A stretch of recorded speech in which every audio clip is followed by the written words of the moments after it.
அந்த ஒரு வார்த்தையை மட்டுமே கீவேர்டாக யூஸ் பண்ணி தான் இந்த நாய்க்காக நீங்கள் போராடுறீங்க. இது ஒரு அசிங்கண்டா, இதை பண்ணிட்டு தலைமறைவாக தான் சுற்றுவான். ஹாப்பியாக இருக்கிறன்ற வார்த்தையை நீ யூஸ் பண்ணக்கூடாது. உண்மையிலேயே மூளைக்குதா இல்லை மூளை இருக்கிற இடத்துல கூட தெரில, அந்தமாரி ஒரு போஸ்ட் ஒன்று போட்டு வச்சுருக்கான். சொல்கிற ஸ்டேட்மெண்ட்டே கேவலமாகுதுடா. அது சொல்லாதீங்கடா. முதல்ல எல்லாருமே கமெண்டில் அப்படி தான் போட்டு வச்சுக்கிறானுங்க மொத்தம் பேரும். நீ ஆனால் டாக் எபிசோட் ரிலீஸ் ஆனதாக ஆச்சு, எல்லாருமே சம்மந்தமே இல்லாமல் கோபிநாத்தை போட்டு அடிக்க ஆரம்பிச்சிட்டானுங்க. ஒரு வீடியோ இப்போ தமிழ்நாட்டில் ரீசெண்டாக எந்த ஒரு விஷயம் நாய்க்கு நடந்தாலும் கோபிநாத் சந்தோஷமானு கமெண்ட் பண்ணி வைக்கிறீங்க. எவனோ ஒரு தற்கொலை நாய்க்கு சாப்பாடு வைக்கும்போது காலில் தட்டி விடுறான்.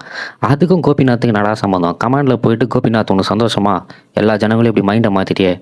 இல்லை எனக்கு புரியல, கோபிநாத் என்ன பிரெயின் வாஷாக பண்ணி விட்டார் அந்த ஷோவில்? அது ஒரு டிஆர்பி ஷோ நீங்களே சொல்கிறீங்க. இப்போ அந்த ஷோவில் வந்து 2 பேரை கூப்பிட்டு உட்கார வச்சு பேச வச்சாங்க. பேசுகிற சைடில் இருக்கிறவங்க பாதிப்பை சொல்கிறாங்க, உட்கார சைடில் இருக்கிறவங்க நீங்கள் வந்து அதை ஜஸ்டிஃபை பண்ணிட்டு தான் பண்ண ட்ரை பண்ணீங்களே தவிர அதுக்கு சொல்யூஷன் கொடுக்கவே இல்லை. அவர் நாய் குறுக்க வந்து குழந்தை சேர்த்துச்சின்னா நீ அதுக்கேற்ற மாரி வந்து அதுக்கு ஆப்போசிட்டில் ஒன்று அது அவருக்கு ஆறுதல் சொல்லியிருக்கணும். இல்லை எதுவுமே பண்ணாமச்சு வாய முன்னே சேர்ந்துருக்கணும். அதை விட்டு நானும் தான் குழந்தை குறுக்க வந்துச்சுன்னு வந்தேன், அப்போ நாயும் குழந்தையும் ஒன்று தானே அப்படின்ற மாதிரி ஒரு கொஸ்டின் வச்சிட்டிங்க. பத்தாவதுக்கு அவர் விளாட்டாக பேசினாரா சீரியஸாக பேசினாரான்னு தெரில. படவா கோபி இஷ்டத்துக்கு 11 மணிக்கு மேலே நீ ஏன் உள்ளே வர, 11 மணிக்கு மேலே நீ ஏன் உள்ளே வர இப்படின்னு கேள்வி கேட்கும். அது இன்னும் கொஞ்சம் ட்ரிகர் ஆகி விட்றோம். டெலிவரி பசங்களாம் விடிய காத்தால வரைக்கும் ஓட்டுறானுங்க, அவனுங்களாம் ஓட்ட முடியாதுல்ல வண்டி. அப்போ 11 மணிக்கு மேலே வரக்கூடாது தான். இந்த மாதிரி சம்மந்தமே இல்லாமல் ஒரு கொஸ்டின் ஒருத்தவங்க பேசுகிறாங்கன்னா அதுக்கு வந்து ஆன்சர் கொடுக்கணும், அதை ஜஸ்டிஃபை பண்ணக்கூடாது. ஆன்சர் 11 மணிக்கு மேலே வரீங்களா, அந்த இடத்துல நான் இருக்குதா, அந்த இடத்துல பொறுமையாக வாங்க பார்த்து வாங்க அப்படின்னு சொன்னால் ஓகே. நீ ஏன் உள்ளே வரேன்னு கேள்வி கேட்க முடியாது யாரையுமே. இந்த மாதிரி டாக் ஷோ போச்சு, அந்த டைமில் அவர் பேசினார், அது கொஞ்சம் வைரல் ஆச்சு, ஓகே. நாய்க்கு சாப்பாடு வைக்கக்கூடாதுன்னு கோபிநாத் அதில் சொன்னாரா? இல்லை. அந்த இடத்துல ஆப்போசிட்டில் இருக்கிறவர் தான் அதை சொன்னார். நாய்க்கு வந்து ஓவர் ஃபீடிங் பண்ணிங்கன்னா நீங்கள் அந்த கொஸ்டினை ரைஸ் பண்ணார். இவரும் நடுவில் தான் நின்றுட்டார். பேச வீட்டில் நீ சொல்கிறதெல்லாம் ஓகே தான். அது டிஆர்பி ஷோனா நீங்கள் சொல்கிற ஒரு வார்த்தையும் கட் பண்ணி தான் போடுவாங்க. எந்த வார்த்தை ஹைப் கிரியேட் ஆகுமோ அதை தான் கட் பண்ணி போடுவாங்க.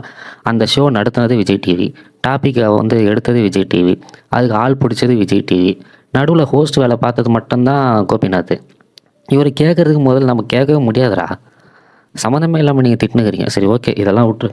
இது வந்து ஃபஸ்ட்டு நான் இதுக்கு சொல்லணும்னு நினச்சா அதனால சொல்லிட்டேன். இப்போ இந்த வீடியோ போடுறது ரீசனே ஒரு தற்கொலை போட்ட போஸ்ட்டு என்னை ஓவர் ஐப்பு கிரியேட் ஆச்சு. இது எத்தனை பேருக்கு அந்த கமெண்டில் ஒருத்தர் திட்டி வச்சுருக்கான், ஒருத்தர் திட்டிருக்காரு, பரவாயில்ல ஓகே, என்ன மாதிரி யோசிச்சிருக்காரு. ஆனால் தற்கொலை மாரி வந்து போஸ்ட்டை போடுறீங்க. நீங்கள் நாய் மேலே பாசம் இருக்குது ஓகே, நாய்க்காக போராடுறீங்க ஓகே. நான் ஒன்றே தான் சொல்கிறேன், ரேப் கேஸ் இதை மட்டுமே பாயிண்ட்டை வச்சு பேசாதீங்க. ரேப்புன்ற ஒரு வார்த்தை வந்து ஓவராக இம்பேக்ட் க்ரியேட் பண்ணுற ஒரு வார்த்தைன்னு தெரியும். அந்த ஒரு வார்த்தையை சொன்னால் ஓவராக எல்லோரும் டென்ஷனாக வாங்கன்னு தெரியும். அந்த ஒரு வார்த்தையை மட்டுமே கீவேர்டாக யூஸ் பண்ணி தான் இந்த நாய்க்காக நீங்கள் போராடுறீங்க. இந்த ரேப்புன்ற ஒரு வார்த்தையை கீவேர்டாக யூஸ் பண்ணிக்கிறீங்க. ரேப் கேஸ் எல்லாத்தையும் முடி. இப்போது ரேப் கேஸை முடிக்கிறதுலாம் இருக்கட்டும், ரேப் கேஸை முடிக்கிறதுக்கு அது பண்ணினே இருக்கும்போது தானே இந்த வேலையும் இந்த பிரச்சனையும் வருது.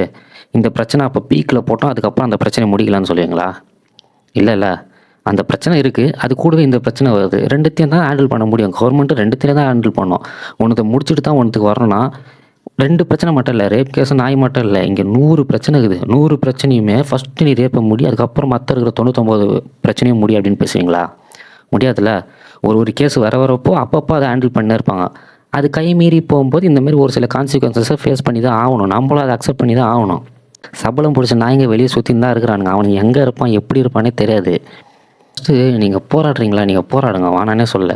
போராடும் போது எங்களுக்கு நாய் தேவை, இந்த விஷயத்துக்காக எங்களுக்கு தேவை, எங்களுக்கு இது செக்யூரிட்டி, எங்களுக்கு இது மேலே பாஸாக இருக்குது, நாங்கள் இந்த ஏரியாவில் வச்சுப்போம், இதை மட்டுமே சொல்லி போராடினா பிரச்சனை இல்லை.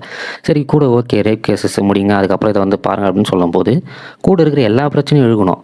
அந்த பிரச்சனைலாம் இழுக்காமல் வெறும் ரேப் கேஸை மட்டும் முடி, ரேப் கேஸ் ஆம்புலேருந்து பொங்கல் வரைக்கும் ஒரே மாதிரி தான் பேசுகிறீங்க. நாய் கூட இந்த ஒரு பிரச்சனை மட்டும்தான் இருக்குதா? நிறைய பிரச்சனை இருக்குது. ஓகே, இது பெரிய பிரச்சனை தான், யாருமே இல்லைன்னே சொல்லியா, இதை முழுக்க அழிக்க வேண்டியது தான். ஆனால் அதுக்காக இது ஒன்று தான் பிரச்சனை கிடையாது, இது கூட நிறைய பிரச்சனை இருக்குது, எல்லாத்தையும் தான் முடிக்கணும்.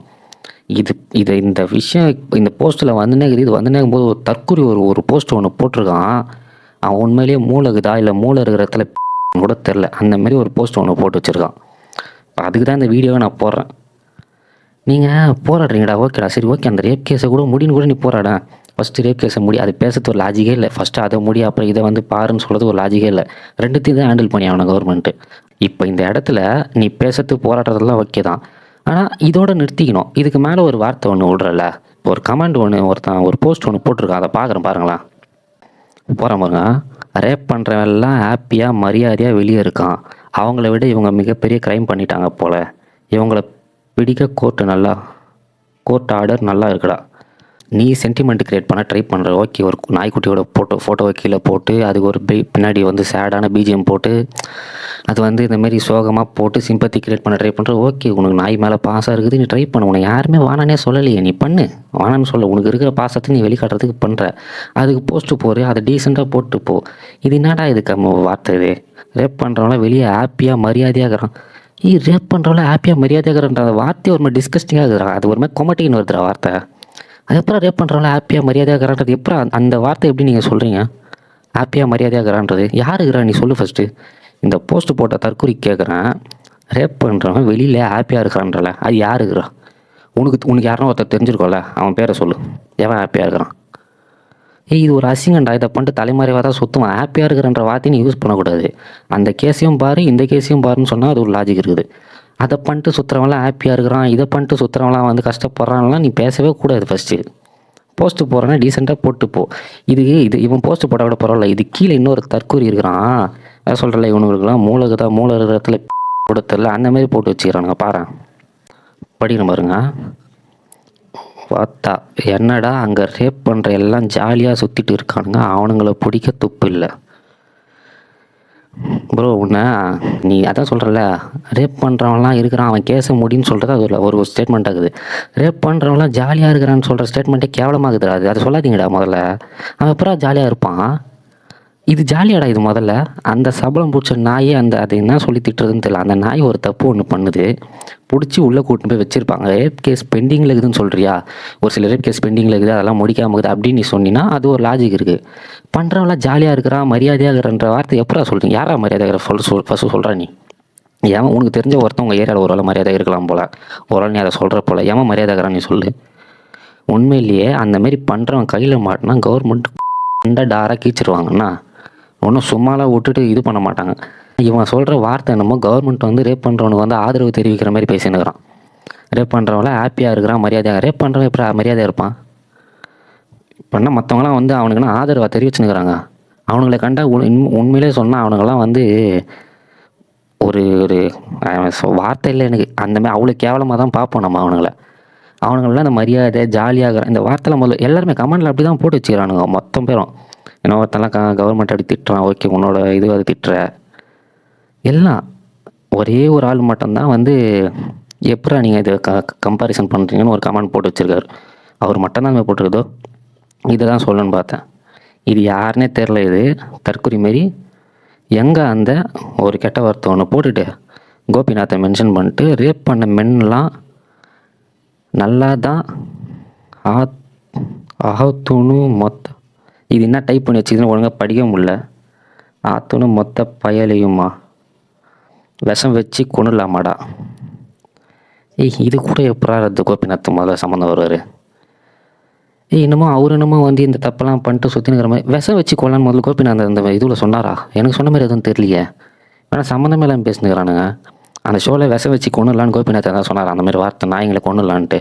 நாய்ங்களை கொல்லுன்ற வார்த்தையை ஆப்போசிட்டில் பாதிக்கப்பட்டவங்களே சொல்லடா. முடிஞ்சால் அடாப்ட் பண்ணிக்கோங்க. அப்படி இல்லைனா அந்த நாய்ங்களை வந்து கண்ட்ரோல் பண்ணுறதுக்கு என்னென்ன ஆக்ஷன் எடுக்கணுமோ எடுங்கன்னு தான் சொன்னாங்க. நாய்ங்களை கொன்று போடணும்னு எவனுமே சொல்லலை. நீங்கள் டைப் பண்ணுறதுலாம் தப்பு இல்லை. உங்கள் ஆதங்கத்தை தெரிவி, உன் போஸ்ட்டில் தெரிவி, எல்லாமே போடு, சென்டிமெண்ட் பிஜிஎம் போடு, எல்லாம் ஓகே தான். ஆனால் ஒரு சில கேவலமான ஒரு போஸ்ட்டு போகிறன்றதுக்காக அந்த வார்த்தைன்னு ஒன்று இருக்குதுல்ல, ஹாப்பியாக இருக்கிறான் மரியாதையான்ற அதெல்லாம் பேசாது. சரி, இப்போ பாயிண்ட்டுக்கு வரும். இது வந்து என்னோடய பர்சனல் ஒப்பீனியனில் நான் கேட்குற கேள்வி. இது வந்து என்ன மாதிரி எத்தனை பேர் நினைக்கிறீங்கன்னு தெரில. அப்படி நினைக்கிறவங்க இருந்தால் இந்த கமெண்டில் வந்து கமெண்ட் பண்ணிட்டு போங்க. இது மாதிரி தான் நானும் நினச்சிருக்கேன் அப்படின்னு சொல்லிட்டு. ஃபஸ்ட்டு கிண்டி சைடு நேற்று, அதாவது இன்றைக்கி வந்து தேதி வந்து 9, நேற்று 8ஆம் தேதி ஒரு 11 மணிக்குள்ளே கிண்டி பிரிட்ஜ் கீழே யார் யூட்டர்ன் பண்ணீங்க? இந்த வீடியோ பார்க்குற யாரோ ஒருத்தர் சென்னையில் இருக்கிறவங்க யூட்டர்ன் பண்ணியிருப்பீங்க.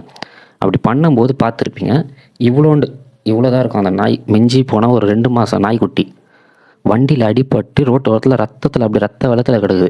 எனக்கு பார்த்தோன்னே அது ஒரு மாதிரி ஒரு திடீர்னு ஒரு சம்பவத்தை பார்த்தா ஒரு மாதிரி பேரட்டின்னு வரல, ஒரு மாதிரி பார்க்க முடியாமல் கண்ணு திருப்பி போகலாம், அந்த மாதிரி இருந்துச்சு எனக்கு. அந்த மாதிரி அடிச்சு போட்டு போய்க்கிறானுங்க. அவ்வளோ ரத்தம் அது வாயிலேருந்து வந்து எனக்கு இது செத்துச்சு. அது வாயில் வந்து ஓரம் தூக்கி போட்டு போய்க்கிறானுங்க. அது யார் போட்டான்னு தெரில. இப்போது உடனே ஒன்று கமெண்டில் பண்ணுவீங்க, நாய் ரோட்டில் இருக்குதுன்னு தெரியல, அவன் ஏன் ஸ்பீடாக வந்தான் அப்படின்ட்டு. கிண்டிக்கிட்ட யாருனா போயிருக்கீங்களா? அந்த பிரிட்ஜு கிட்ட அது ரெசிடென்ஷியல் ஏரியாவே கிடையாது. அது மெயின் ரோடு. கம்பெனிங்க, பெரிய பெரிய கம்பெனிங்க இருக்கிற இடம், அதிகமாக வந்து பெரிய வண்டிங்க வர இடம். அப்புறம் எப்போ அந்த நாய் உள்ளே வந்துச்சின்னு கேட்பீங்க. அதுக்கு ரீசனே டாக் வெரியன்ஸ் தான். டாக் லவ்வர்ஸ் நான் சொல்ல, டாக் வெரியன்ஸ். எப்பரா சொல்கிறேன்னு கேட்பீங்கள்ல, சொல்கிறேன். ஒரு நாய்க்குட்டி அதுக்கு நீங்கள் சாப்பாடு கரெக்டாக போட்டிங்கன்னா, நாய்ங்களோட குணம் என்ன? சாப்பாடு கிடைக்கலனா சாப்பாடு எந்த இடத்துல கிடைக்குதோ தேடி தேடி அலையும். ஒரு ஏரியாவுக்கு போய் வரும். அது எவ்வளோ சரௌண்டிங் வச்சுக்கோ அந்த சரௌண்டிங்கில் போய் வரும். நீங்கள் அந்த ஏரியாவில் இருக்கிறவங்க நாய்க்கு வந்து கரெக்டாக சாப்பாடு போட்டிங்கன்னா, அது குட்டி சாப்பிட்டு அந்த இடத்துல பார்த்து தூங்க போகுது. அதை விட்டுட்டு நீங்கள் சாப்பாடு சரியாக போட்டிருக்க மாட்டீங்க. அது என்ன ஆகும்? பசியில் அந்த ஏரியாவை விட்டு இன்னொரு ஏரியாவுக்கு வரும். அப்படி வரும்போது அது மெயின் ரோட்டில் வந்துக்குது. மெயின் ரோட்டில் வரும்போது பெரிய நாயாக இருந்தால் விட கண்ணுக்கு தெரியும். அதில் பெரிய வண்டி போகிற ரோடு அது. ஹைட்டாக இருக்கும்போது கீழே எதுனா ஓடுதுன்னா கூட தெரியாது. இப்போ கார்லேயே போகிறவங்களுக்கு குட்டி நாய் அந்தமாரி ஏரியாவில் எங்கே இருக்குதுன்னு தெரியாது. அடிச்சிருக்கான், செத்துச்சு. இப்போ அந்த உயிர் போச்சுல்ல, அதுக்கு நீங்கள் டாக் லவர்ஸ் பொறுப்பேற்றுப்பீங்களா? கவர்மெண்ட்டு கண்ட்ரோல் பண்ண சொல்லும்போது போராடுறீங்க. கண்ட்ரோல்னால் கொல்ல சொல்லலை, அதை வந்து கம்மி பண்ணணும்னு சொல்லும்போது போராடுறீங்களா? இதே விஷயம் அது இப்போ சாவுதில்ல. இது யார் எத்தனை பேர் பதில் சொல்லுவீங்க? சொல்ல மாட்டிங்களா? ஃபஸ்ட்டு பாயிண்ட்டு நான் கேட்டேன். இதுக்கு பதிலே சொல்ல முடியாது. அது சாவுற ஒரு உயிருக்கும் பதில் சொல்லுங்கன்னா சொல்ல முடியாது. குழந்தைங்களை கடிச்சா நீங்கள் மனிதாபிமானமே இல்லாமல் பேசுகிறீங்க. அது ஓகே, அது உங்களோட சாய்ஸ். நீங்கள் வந்து அப்படி தான் வந்து உங்கள் மைண்டில் ஏற்றி வச்சுருக்கீங்க. நீங்கள் குழந்தையா நினைக்கிற அந்த நாய் ரோட்டில் அடிபட்டு சாகுது. பெரிய நாய் கூட இல்லைப்பா, குட்டி நாய் ரோட்டில் அடிபட்டு சாகுது. இதுக்கு நீங்கள் என்ன பதில் சொல்லுவீங்க? சொல்லுங்கள். சொல்ல முடியாது. ஐயோ அது ரோட்டில் போயிடுச்சு. அந்த ஏரியாவில் டாக் லவர்ஸ்னு ஒருத்தவங்க இருப்பீங்களே, அவங்களே சொல்ல முடியாது. பரிதாபம் தான் படுவீங்க. இது ரெண்டாவது பாயிண்ட்டுக்கு நான் வரேன். நான் பர்சனலாக ஒரு நாயை இது எனக்கு ஃபஸ்ட்டு ரீசனே எனக்கு பரிதாபப்பட்டேன்னா, ரெண்டாவது இதே மாதிரி நான் பர்சனலாக பரிதாபப்பட்டு இப்போ இல்லை, ஒரு 3-4 மாதம் இருக்கும். 4 மாதம் கூட இல்லை, மார்ச் மாதம் ஸ்டார்டிங் 3ஆம் தேதின்னு நினைக்கிறேன். அந்த போஸ்ட்டு போடுற பாருங்க. ஒரு நாய் பாடி பிரிட்ஜ் அதே மாதிரி தான். அதுவும் வந்து ரெசிடென்ஷியல் ஏரியா கிடையாது. பாடி பிரிட்ஜ்னால் அந்த டிவிஎஸ் கம்பெனிஸ்லாம் இருக்குல்ல, அந்த ஏரியா. அந்த இடத்துல ஒரு நாய் வந்து மண்டை ஃபுல்லாக ரத்தம் ஊற்றிட்டு, ஆனால் அந்த இடத்துல கிராஸ் பண்ணும்போது ரத்தம் ஊற்றிட்டு அந்த நாய் கிராஸ் பண்ணி வருது, ரோடை கிராஸ் பண்ணி வருது. புதன்னு ரத்தம் ஊற்றுது அந்த இடத்துல. அப்படி ஊற்றுறப்போ எனக்கு என்ன பண்ணுறது தெரில. அதை தொடைக்கிறதுக்கு கையில் என்கிட்ட எந்த துணியும் இல்லை, எந்த இதுவுமே இல்லை. சடனாக எனக்கு என்ன பண்ணுறது தெரியாமல் பட்டுன்னு கூகுளில் போய்ட்டு அனிமல் ரெஸ்கியூ அப்படின்னு சொல்லிட்டு டைப் அடித்தேன். அதில் ஒரு 4-5 வந்துச்சு. ப்ளூ கிராஸ் நம்பர்லாம் ட்ரை பண்ணி பார்த்தேன். காலே போகல அந்த டைமில். சண்டே டைம், அது நைட் டைமு. கால் போல் என்ன பண்ணேன், பக்கத்தில் எந்த ரெஸ்கியூ வந்து ஸ்டார்டிங்கில் வந்து ஒரு ரேட்டிங் கொடுத்துருப்பாங்களோ அதில் எந்த ரெஸ்கியூ வந்து கரெக்டாக இருக்கும் அப்படின்னு சொல்லிட்டு ஒரு ரெஸ்கியூ நான் கண்டுபிடிச்சேன். அந்த பேர் நான் சொல்ல விரும்பலை, ஏன்னா ஒர்த்திலேருந்து தான் தெரியுது. இதுங்கெல்லாம் வந்து போஸ்ட்டு போடுறது தான் லாகி. அந்த ரெஸ்கியூ டீமை கண்டுபிடிச்சி அந்த பேஜுக்கு வந்து கால் பண்ண காலம் போல். சரி என்ன பண்ணேன், இன்ஸ்டாகிராமில் அதே பேஜை டைப் பண்ணி அதுதான் டாப் ரேட்டிங்கில் இருந்துச்சுன்னு சொல்லிட்டு அது கால் பண்ணி அந்த நாயை ஒரு வீடியோ எடுத்து அதுக்கு ஒரு மெசேஜை டைப் பண்ணி, இந்தமாரி வந்து நாய் அடிபட்டிருக்கு, இந்த மாதிரி ரத்தம் வருது, முடிஞ்சால் கொஞ்சம் ரெஸ்கியூ பண்ணிக்கோங்கன்னு சொல்லிவிட்டு அந்த இடத்துல நம்ம மெசேஜை போட்டு யாருனா பார்ப்பாங்களான்னு ஒரு 2 hours வெயிட் பண்ணேன். மெசேஜ் யாரும் பார்க்கல. சரி ஓகே, அதை காலையில் கூட பார்த்து ரெஸ்கியூ பண்ணுறோம்னு சொல்லிட்டு நான் அந்த இடத்துல எனக்கு டைம் ஆகிடுச்சு, நான் கிளம்பிட்டேன். அன்டைம் ஆகுது, கிளம்பிட்டேன். அது மார்ச் மாதம் நடந்துச்சு. இப்போது 9ஆம் மாதம். இப்போ வரைக்கும் அந்த பேஜ் அந்த போஸ்ட்டே பார்க்கல. ஆனால் இதே போஸ்ட்டு அனிமல் ரெஸ்கியூ பற்றி அப்படி பரிதாபப்பட்டு அப்படியே உருகி பண்ணுறாங்க. இப்போ உங்களை காண்டாக்டும் பண்ண முடியல. நாங்கள் ஒரு விஷயத்த பார்க்குறோம், அந்த நாயை காப்பாற்றணும்னு நினைக்கிறோம். எங்களால் உங்களை காண்டாக்டும் பண்ண முடியல. அந்த நாய் செத்துச்சுன்னா அது செத்ததுக்கு ரீசனும் அதை ஏதோ ஒன்று ரோட்டில் அடிச்சு போட்டோன்னு சொல்லுவீங்க. அடிச்சு போட்டோன்னு விட்டுரு. இப்போ நான் வந்து அதை வந்து பார்த்துட்டு எனக்கு பரிதாபப்பட்டுச்சு. இப்போ நான் உங்களை காண்டாக்ட் பண்ண எப்படி பண்ணுறது? கால் பண்ணால் போல் இன்ஸ்டாகிராம் மூலியமாக தான் என்னால் காண்டாக்ட் பண்ண முடியும். அது பண்ணால் இத்தனை மாதம், மார்ச்லேருந்து இப்போ ஒரு 5 மாதம் கிராஸ் ஆகி வந்துட்டோம். இப்போ வரைக்கும் உங்களுக்கு பார்க்குறதுக்கு இது இல்லை. சரி ஓகே, அது அன்றைக்கி பார்க்கலன்னா என்ன, போஸ்ட்டில் அவ்வளோ பெரிய உங்களது வந்து போஸ்ட்டில் அவ்வளோலாம் மெசேஜ் வரலாம் வாய்ப்பு இல்லை. எனக்கு தெரிஞ்சு கம்மியாக தான் வந்திருக்கும். சென்டிமெண்ட்டாக போடுறீங்கள, இதையும் கொஞ்சம் எடுத்து பார்க்கணும். ரெண்டாவது பாயிண்ட், இது கேட்டேன், இதுக்கும் பதில் சொல்ல மாட்டீங்க. கேட்டால் என்ன சொல்லுவீங்க, எங்களுக்கு ஏகப்பட்ட என்கொயரி வரும்னுவீங்க. நீங்கள் வந்து உங்களை சுற்றி இருக்கிற நாயை மட்டும்தான் பார்த்துப்பீங்க. யாருனா உங்களுக்கு காண்டாக்ட் பண்ணாங்கன்னா அதையும் பார்த்துக்க மாட்டீங்க. ஃபஸ்ட்டு முதல்ல ஒரு தெளிவான காண்டாக்ட் நம்பர் கொடுங்க. எதனா இப்போ நானே ஒரு நாயை பார்க்குறதுல என்ன மாதிரி நிறைய பேர் பார்ப்பானுங்க, அதை பார்த்தா பரிதாபப்படுறானுங்கன்னா உங்களை காண்டாக்ட் பண்ணுறது ஒரு காண்டாக்ட் நம்பர் கொடுங்க. ஒரு வீடியோ கீழே ஒரு காண்டாக்ட் நம்பர், இந்த காண்டாக்ட் நம்பர் பண்ணுங்கன்னா ஒரு பொதுவான நம்பர் கொடுங்க. ஒரு சின்ன பொட்டி கடை வச்சுக்கிறவங்க கூட 2 நம்பர் வச்சுருப்பான். இவ்வளோ பெரிய அனிமல் ரெஸ்கியூ டீம் வச்சுருக்கீங்களா, யாரா ஒருத்தர் ஒரு காண்டாக்ட் வச்சுருந்தீங்கன்னா எத்தனை கால் வரும்? முடிஞ்சால் ரெஸ்கியூ பண்ண போகிறதா தான் அந்த கால் அட்டன் பண்ணணும். காண்டாக்டே போக மாட்டேங்குது, காலே போக மாட்டேங்குது உங்களுக்கு. லாஸ்ட்டு கொஸ்டின், நாய்க்கு சாப்பாடு வைக்கிறீங்க கரெக்டு தான், ஓகே, வேணான்னு சொல்ல. தட்டி விடுற நாய்களை பற்றிலாம் பேசவே வேணாம், அதுங்க வேஸ்ட்டு. ஆனால் இதே சாப்பாடு வைக்கிற இவங்க நாய்க்காக போராடுறீங்கள, மனுஷனோட கம்பேர் பண்ணி பேசுகிறீங்கள. எத்தனை பேர் நாய்க்கு சாப்பாடு வைக்கிறவங்க ரோட்டு ஓரத்தில் இருக்கிற வயசானவங்களுக்கோ பிச்சைக்காரங்களுக்கோ நீங்கள் வந்து சாப்பாடு போட்டுறீங்க. காசுலாம் கொடுக்க தேவையில்ல, அவங்க காசு கொடுத்தாலும் ஒன்றும் சாப்பிட தான் போகிறாங்க. நீங்கள் எத்தனை பேர் சாப்பாடு போட்டிருக்கீங்க? நாய்க்கு 3 வேளை சாப்பாடு போடுறீங்க, அவங்களுக்கு 1 வேளை சாப்பாடு போட்டிருக்கீங்களா? போட மாட்டீங்க. அவங்களுக்குலாம் ஹெல்ப் பண்ணவே மாட்டீங்க. அவங்க என்ன பண்ணுவாங்கன்னா, ரோட்டோரத்தில் இருக்கிற கடைகளில் போயிட்டு காசு கேட்டு அதுக்கப்புறம் அவங்களுக்கு தேவையானதை வாங்கிப்பாங்க. நீங்களே எடுத்துன்னு போய் குடுப்பீங்களா சாப்பாடு? நாய்க்கு இறக்கப்பட்டு எடுத்துன்னு போய் போடுறீங்களே. நான் குடுக்குறவங்கள பற்றி பேசல. நாய்க்கு கவனிக்கிறவங்க, மனுஷனை கவனிக்காதவங்க யாருன்னா ஒருத்தர் இருப்பீங்களே, அவங்கள பார்த்து கேட்குறேன். எத்தனை பேர் ரோட்டில் இருக்கிறவங்களுக்கு நீங்கள் சாப்பாடு போட்டிருக்கீங்க பிச்சைக்காரங்களுக்கு? நாய்க்கு சாப்பாடு போடணும் வேணான்னு சொல்லல. அதே மாதிரி அவனுக்கு எத்தனை பேருக்கு நீ ஹெல்ப் பண்ணியிருக்க? சாப்பாடு போடுறவனு கேட்குறான். பண்ண மாட்டீங்க. நாய் தான் உங்களுக்கு வந்து பெருசு, மனுஷனை விட பெருசு நாய் தான். உனக்கு அப்படி தாட்டு வச்சுக்கோ. ஈக்குவலாக கூட உன்னால் பார்க்க முடியலையே. ஏன் அவ்வளோ என்ன கேவலம் உனக்கு மனுஷன் மேலே அவ்வளோ என்ன வெறுப்பு? இந்த வீடியோ நான் சொல்கிறது டாக் லவர்ஸ்க்கு அகேன்ஸ்டான வீடியோ கிடையாது, டாக் வேரியன்ஸுக்கு. ஆனால் டாக் வேரியன்ஸுன்ற பேரில் நீங்கள் ஒரு போஸ்ட்டு போட்டிருக்கீங்களே, அந்த போஸ்ட்டு இருக்கிறதுலே சீப்பான போஸ்ட்டு. ஏன்னா நீ போட்டிருக்க போஸ்ட்டில் ரேப் பண்ணும்போது கவர்மெண்ட்டை ஆதரித்து மரியாதைப்படுத்துகிற மாரி இருக்குது. ரேப் பண்ணுறவனுக்கு மரியாதை கொடுக்குற மாரி இருக்குது. ரேப் பண்ணுறவன்லாம் ஹாப்பியாக மரியாதையாக இருக்கான், இன்னொருத்தன் ரேப் பண்ணுறவங்களாம் ஜாலியாக சுற்றுறான். இப்படி சொல்லும் போது டென்ஷன் ஆகும். ரேப் பண்ணுறவங்களாம் ஜாலியாக சுற்றுறான்னா அப்போ எல்லாருமே ஆதரிக்கிறாங்களா? கவர்மெண்ட்லேருந்தோ இல்லை சுற்றி இருக்கிற மக்கள் ஆதரிக்கிறாங்களா? இல்லை. அவன் கையில் மாட்டினா நீங்களே அடிச்சு சாவச்சிருவீங்க. அந்த அளவுக்கு தான் கோவம் வரும் அந்தமாதிரி பண்ணுறவனை. அதில் போஸ்ட்டு போடும்போது நீங்கள் அதை அந்த வார்த்தையை மென்ஷன் பண்ணும்போது அதை மட்டும் மென்ஷன் பண்ணு. அவன் இப்படி இருக்கிறான் அப்படி இருக்கிறான்னு மென்ஷன் பண்ணால் அது முதல்ல தப்பான உதாரணமாக அது ஒரு உன்னை சுற்றி இருக்கிற உன்னோட கவர்மெண்ட்டையோ இல்லை உன்னை சுற்றி இருக்கிற பீப்புளையும் நீயே வந்து தப்பாக பேசுகிற மாதிரி இருக்குது. அந்த போஸ்ட்டு வேணாம். ஸோ இந்த வீடியோ வந்து என்னோடய முழு ஆதங்கத்தோடு போட்டது. நடுவில் எதனா ஒரு வார்த்தை நான் அசிங்கமாக பேசியிருந்தாலோ இல்லை தப்பாக பேசுவேன். ஏன்னா இந்த வீடியோ நான் கட் பண்ணி எடுக்கல, ஒரே இதுவாக தான் எடுக்கிறேன். கட் பண்ணியிருந்தால் கூட ஒரு சில வார்த்தைங்க வந்து நான் கட் பண்ணுறேன், பேசாமல் யோசிச்சு பேசுவேன். எனக்கு கோவப்பட்ட வார்த்தையை உடனே நான் ரெக்கார்ட் பண்ணணுன்றதுக்காக பண்ணது. நடுவில் ஒரு வார்த்தை அசிங்கமாக பேசியிருந்தாலும் மன்னித்து கொள்ளவும். ஓகே, இதோட இந்த வீடியோ முடிச்சுப்போம். மறுபடியும் பார்ப்போம். நன்றி.